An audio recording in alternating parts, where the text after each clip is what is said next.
You're listening to the podcast From Israelite to Jew with Michael Satlow, Episode 17, The Dead Sea Scrolls. The story of the discovery and gradual publication of the Dead Sea Scrolls is so well known that it hardly needs retelling. It is so fun, though, that I can't resist. One winter day in 1946-47, three Bedouins were tending their goats in the Judean desert, close to the western shore of the Dead Sea. While rounding up their herd at the end of the day, one of the shepherds threw a rock into one of the many caves in the area. To his surprise, he heard pottery break. The next day they returned to investigate and discovered several scrolls in earthenware jars, scroll jars as they are referred to today and labeled as such in museum exhibitions. The Bedouins took what they could carry, and after holding on to them for a couple of months, brought them to antiquities dealers in Bethlehem. Eventually, the scrolls found their way into the hands of an antiquity dealer known as Kando, who was to negotiate the sale of the scrolls. After a delicate period of negotiation, during a tense time, remember that Palestine was under a fraying British mandate at this time, Kando sold 5 or 4 scrolls, depending on how you count them, to the Syrian Orthodox Metropolitan or Bishop Samuel for $97. In the meantime, Bedouin shepherds throughout the region were on the lookout for further discoveries. Samuel was unsure about what exactly he had bought and if they were worth selling. His dilemma was compounded by the creation of the State of Israel in May 1948. The fighting during this period made it difficult to show the scrolls to experts, and the change of legal status created uncertainties about the proper ownership of the scrolls. Several universities that expressed interest in the scrolls, including Yale, Duke, and the University of Toronto, eventually walked away because they remained unsure about who had proper legal title to them. Despite these uncertainties, Samuel did manage to have the scrolls photographed by John Trevor at the American School of Oriental Research. These excellent photographs, which began to circulate among scholars, showed that Samuel was in possession of the Isaiah Scroll, the Habakkuk Commentary, and the Manual of Discipline.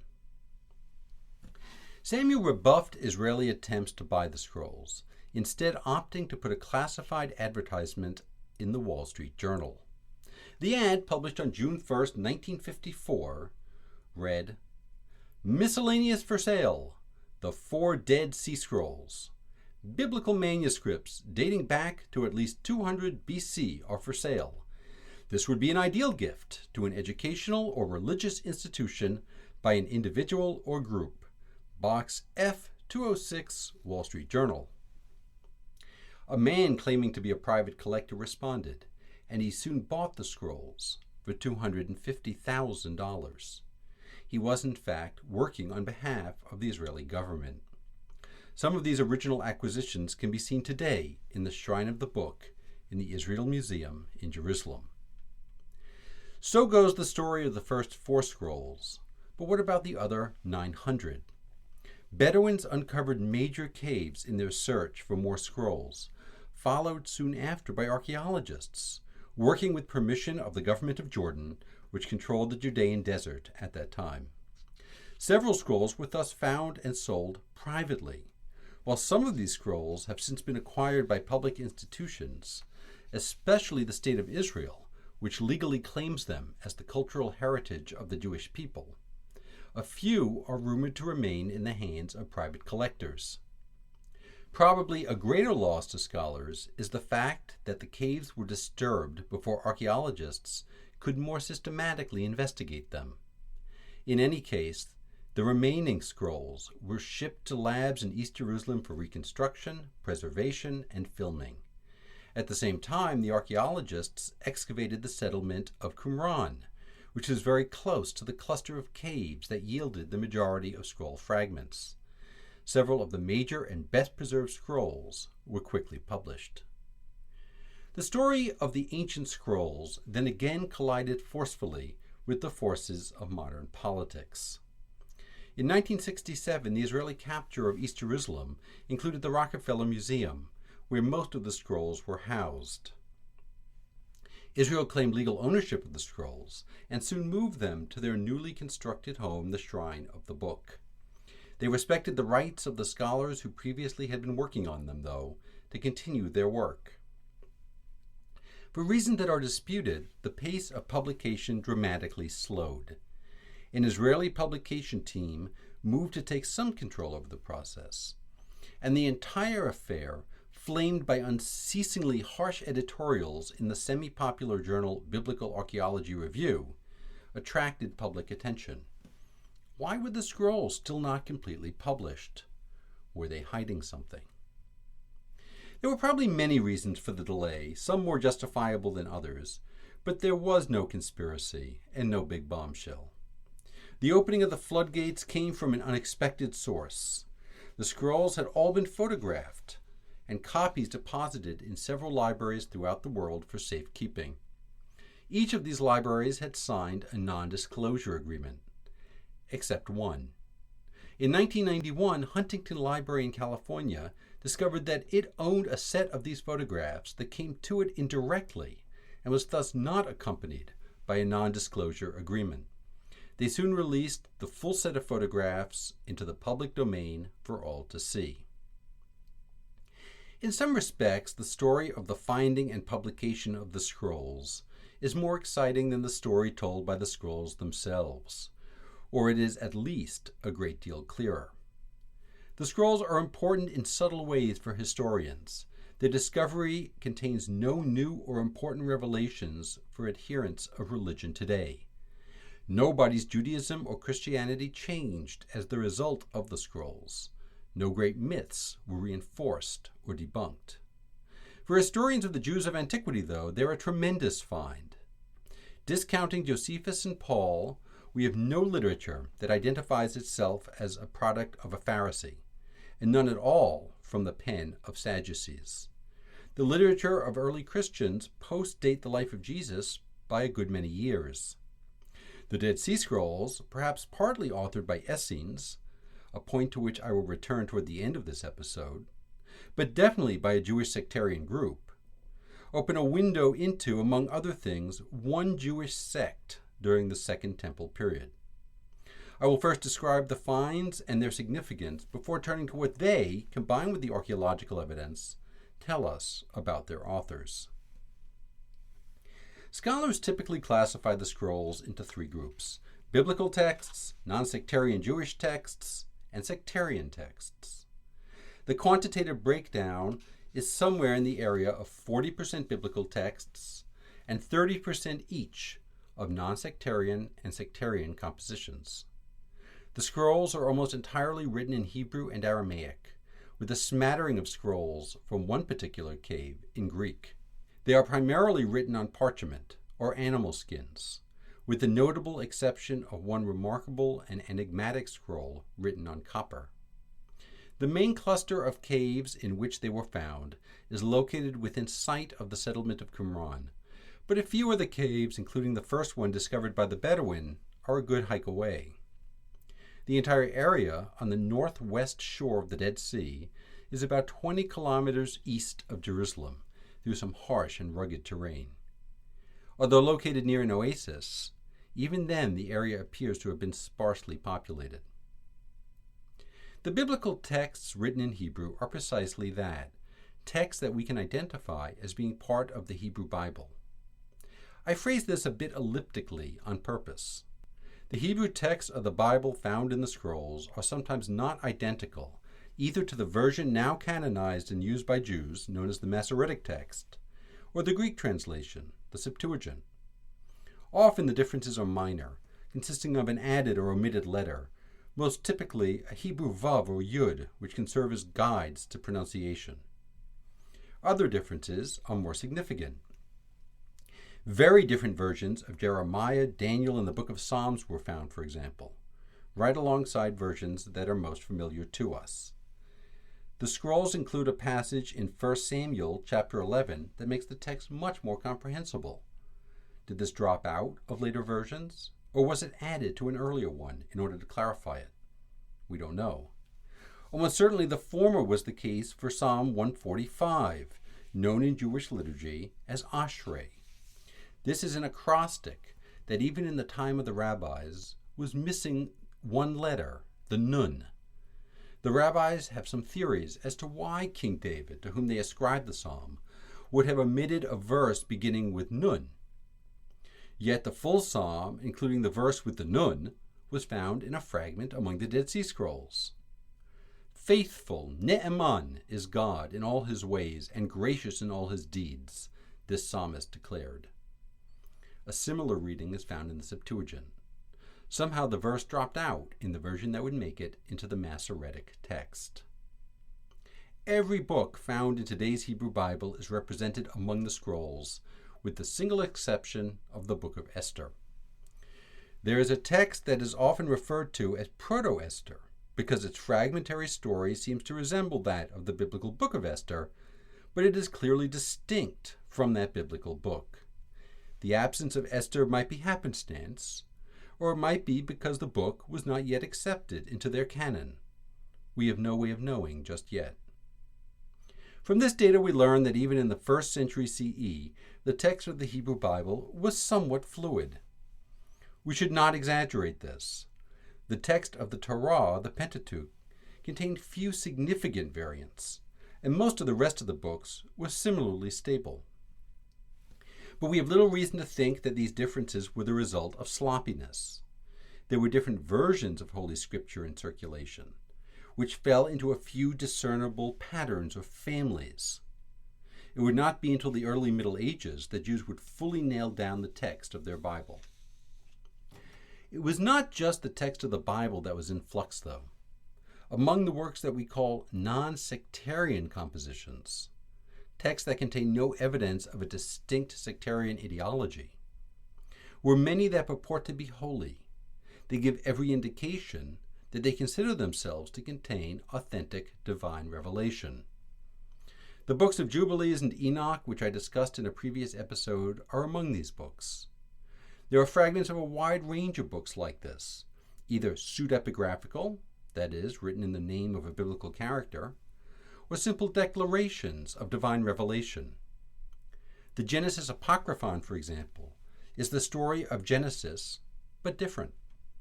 The Temple Scroll found in Cave 11 is a long restatement of Deuteronomy harmonized with other parts of the Torah, all written in the voice of God rather than Moses. This scroll, which predictably breaks off just at the point where I needed it for some prior research on ancient Jewish attitudes towards sex and marriage, imagines a temple that differs from our biblical descriptions. What was this scroll used for? Was it meant to replace Deuteronomy or to supplement it? These are among the questions that this scroll and those like it refuse to tell us. Scholars believe that these texts, like the biblical texts, were not created or read only by the small sectarian group that seemed to be behind the third group of texts. We should assume that these non-sectarian texts circulated more widely, and that at least some Jews thought that they were authentic records of divine revelation. Seen in this way, the model of understanding the Jewish community is broken up into two camps, one Orthodox, that venerated the correct group of scriptures, and the other heterodox, whose canon differed from that of the Orthodox, isn't very accurate or useful. Whereas we have extensive evidence of debate among Jewish groups of that time over a wide range of issues, surprisingly none of it is about authentic scripture. The contents of the sacred canon would engender enormous debates among rabbis and early Christians, but for Jews of the Second Temple period, we should imagine that there was a wide and fluid range of texts accepted as in some way sacred and authentic. In a few minutes, I'll return to the issue of how the text may have gotten into these caves. But one explanation is that they were brought by Jews who came out to join the sect in the desert. For these Jews, these texts may not have differed from what we now call the biblical texts. Upon joining the group, they could then have deposited their texts in the group's library. The third and most interesting group of texts are what we call sectarian texts, which include the Manual of Discipline, the Habakkuk commentary, as well as the MMT letter, Mitzat Maaseh HaTorah, that I discussed a few episodes back. the Damascus document, numerous other fragments that deal, among other things, with the rules that govern the community. These texts use a similar technical terminology and seem to presuppose, for the most part, a closed, organized, and hierarchical social group.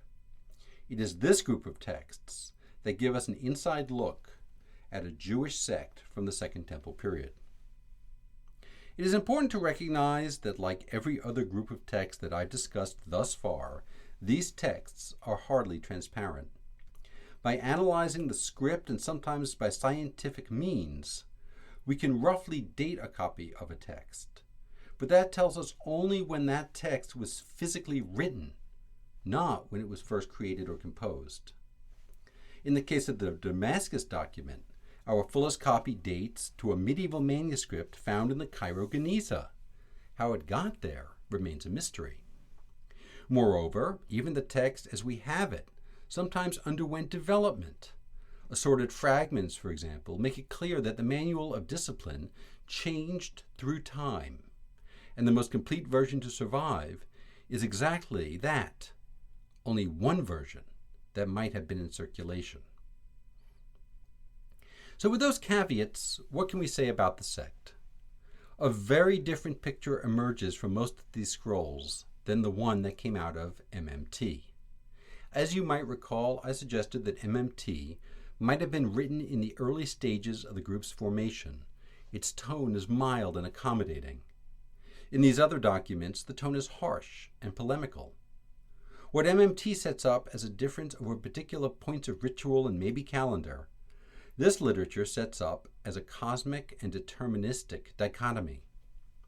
There are two kinds of people in this world, according to this view: the children of light and the children of darkness.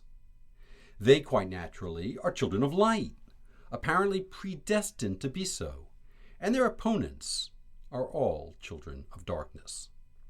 They apparently make no distinction between non-sectarian Jews and Gentiles. All get lumped together as children of darkness. The Manual of Discipline presumes a rigid, tightly organized, and isolated group.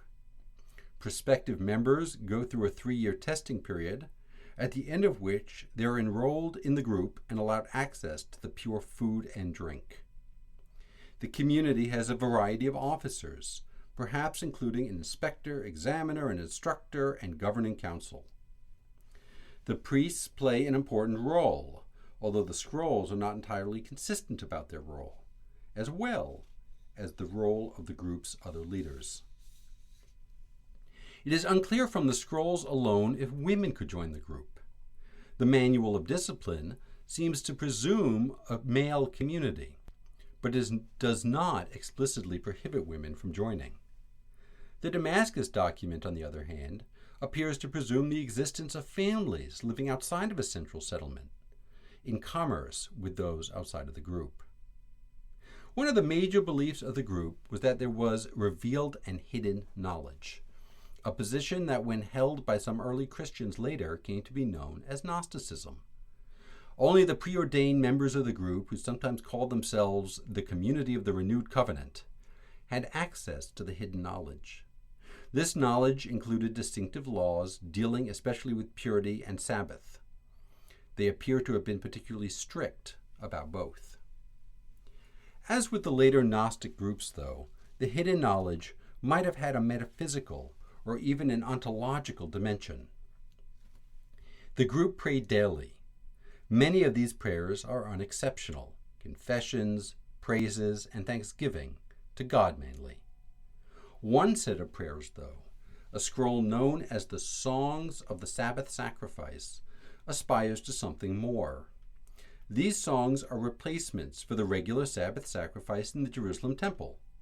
The group does not appear to have actually rejected physical sacrifice, but will refrain from it until the temple is pure according to their rules. In the interim, they, like many Jews today, offer prayer in the place of sacrifice. These songs primarily concern the angelic realm. Here, for example, is a typical quote: "Psalm of singing on the tongue of the seventh of the sovereign princes, a powerful song to the God of holiness with 7 wonderful songs.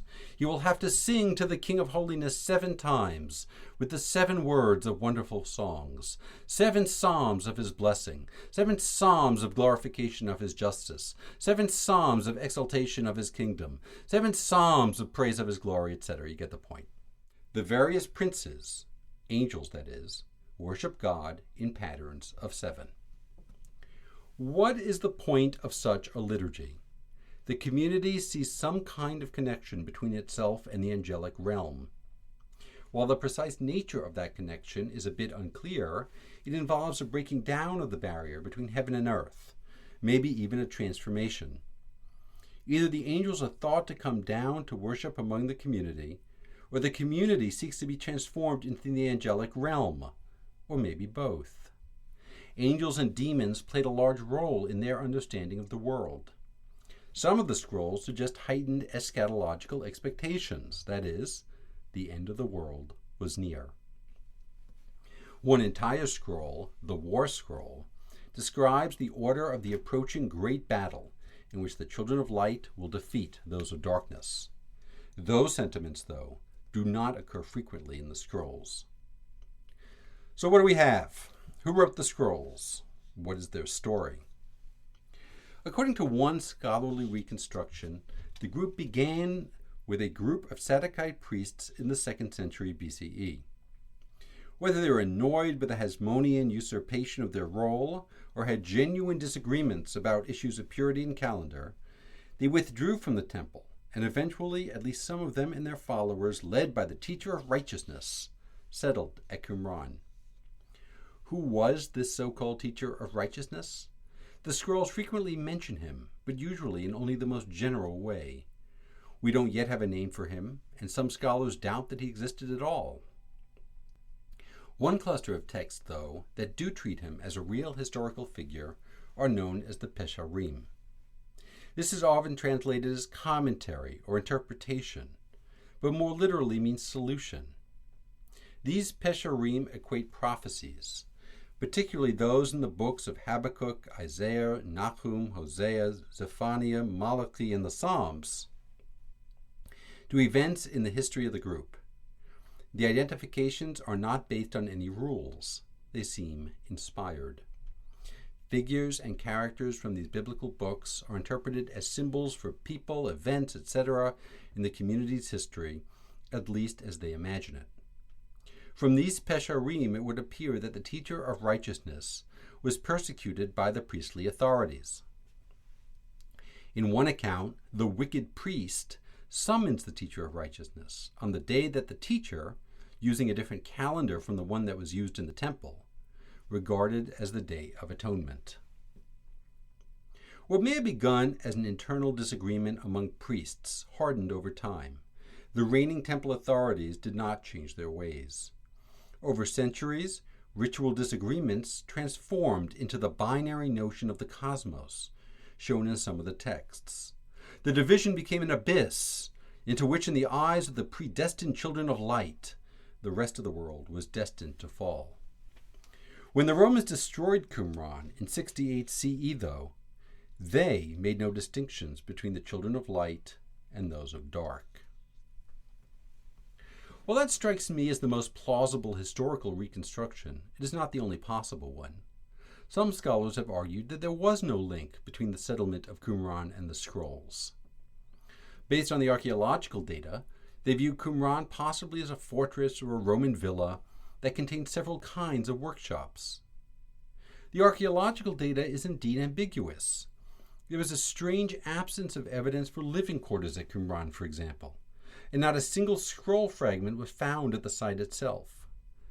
The primary graveyard outside its walls contained about 1,100 graves, apparently mostly male, which is all hard to account for if Qumran is seen as a sectarian center for some 2 centuries.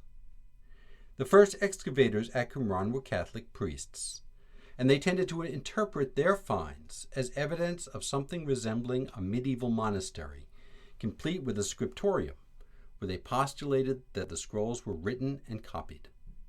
While some of these more recent excavators are certainly correct to question this interpretation, they may sometimes err on the other side. There are at least strong similarities between the pottery found at Qumran and those in the caves with the scrolls, and the impressive water installations at Qumran do indicate a community that had ritual purity very much in its mind. Standing on the plateau of Qumran, Cave 4 is directly visible across a ravine, and it is hard to imagine that anyone else in those forlorn parts would have deposited such a large quantity of written material there. For my money, the scrolls are connected to the settlement at Qumran, but that does not mean that we yet have all the answers. One answer that we do not have is the connection of the scrolls and the settlement to the Essenes. This is a vexing, but as I will make clear in just a second, largely irrelevant question. Ancient authors, especially Josephus and Philo, mentioned and described the Essenes. The Roman writer Pliny locates them on the shores of the Dead Sea. Josephus's extensive descriptions of the Essenes largely corresponds with the data that emerges from the sectarian scrolls. The problem is that there remain significant differences between the two sources, and the scrolls themselves never, not once, refer to Essenes. In some convoluted way, it is possible that the settlers at Qumran and the authors of the scrolls were Essenes as Josephus understood them. Josephus, of course, may have had only partial or secondary knowledge of the Essenes, thus accounting for his errors. Yet in the end, even if we are sure that they were Essenes, we don't really gain anything. This is what I mean by irrelevant. The scrolls speak for themselves about the nature of the community. If we interpret them against Josephus's description of the Essenes, we always risk reading into them Josephus's own errors. This may be the community that Josephus had in mind when he referred to the Essenes, but it is unclear to me what might be gained for us in this identification. The community of the renewed covenant, whether Essenes or not, were only one of several Jewish groups in Judea during the 1st century CE. Some of these groups are well known, such as the Pharisees, Sadducees, and first followers of Jesus. Others, also mentioned by Josephus, are more obscure. None, however, have left anything close to the first-hand accounts of the community of the renewed covenant. It will be to these other groups, both more famous and paradoxically more obscure, that we will turn in the next episode.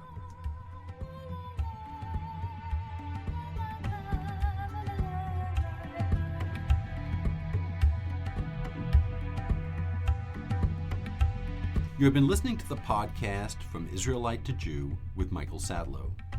The original score is by Neil Ginsberg with vocals by Michelle Tattenbaum. Technical assistance was provided by the Language Resource Center and the Instructional Technology Group, both at Brown University. More information can be found at msatlow.blogspot.com or at mlsatlow.com on the public education page.